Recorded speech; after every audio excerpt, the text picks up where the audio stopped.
návrhu na voľbu predsedu Národnej rady Slovenskej republiky.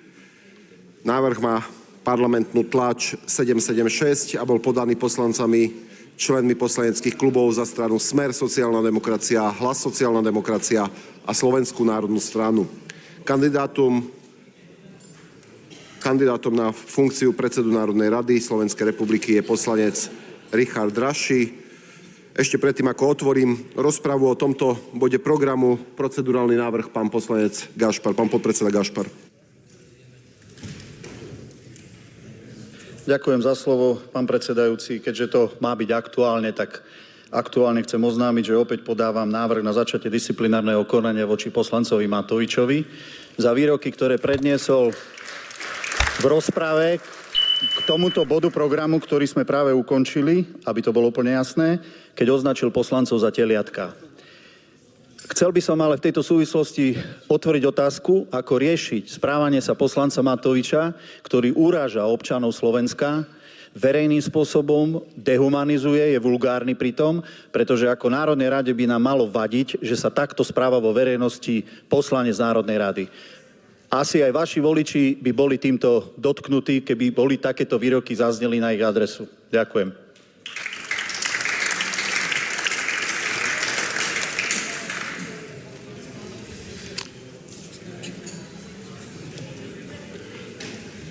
Takže vrátime sa k rokovaniu o...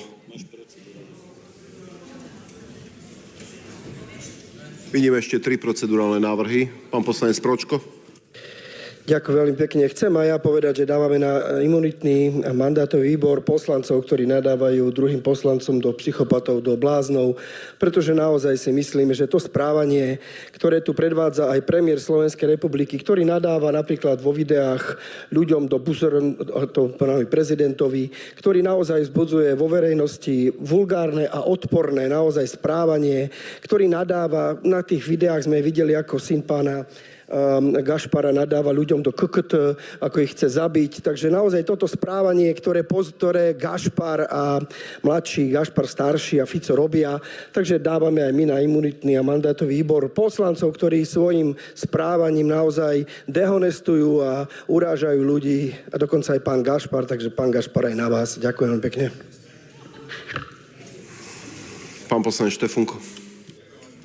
Ďakujem veľmi pekne za tento zaujímavý návrh. Chcel by som sa spýtať teda, že aký je rozdiel medzi teliatkom a sukou.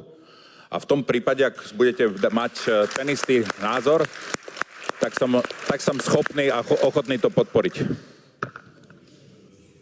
Pani poslankyňa Remišová. Pán predsedajúci, nadviažem na slova kolegu Štefunka. Keď chcete trestať poslancov, tak by mal platiť absolútne rovnaký meter.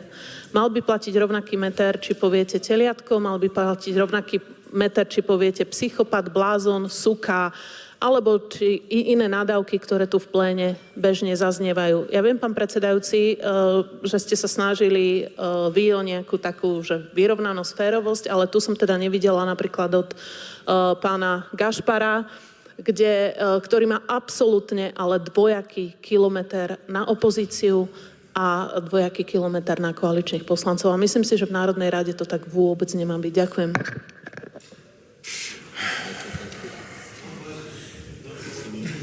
Pán podpredseda Gašpar.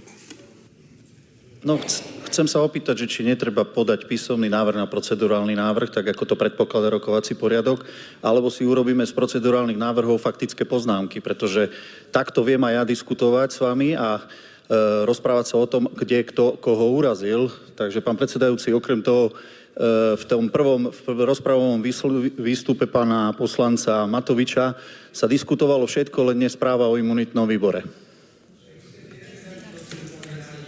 Nepovažujem ani jeden z týchto návrhov za procedurálny, takže ani o nich nedám hlasovať v rámci nejakých